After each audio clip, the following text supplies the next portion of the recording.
আসসালামু আলাইকুম। আপনারা সবাই কেমন আছেন? আশা করি ভালো আছেন। অ্যাকর্স মোটরে কিভাবে লোড দেওয়া হয় সেটা আপনাদেরকে আজকে দেখানো হবে। আমি সেট করার পরে একটা মোটরে পাম্প সেটে পানি দিলাম। পানি দেওয়ার পরে হাত দিলাম ইনলাইনে। তো হাত দিয়ে দেখেন এই যে মোটরটা কারেন্ট দেওয়া আছে, খুব প্রেশার আছে। এতেই বোঝা যায় যে মোটরটি অনেক প্রেশার দেওয়া হয়েছে, চলতেছে।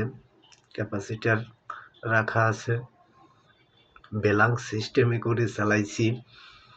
আস্তে আস্তে অবশ্য হয়ে যাবে সব। সেট করব পরে, আগে টেস্ট অবস্থায় চলতেছে তো তার জন্য। লিক করে কিনা সেটাও দেখা যায়, এরকমই চেক করে আমি দিয়ে দেই। লিক করে কিনা সেটাও দেখা যায়।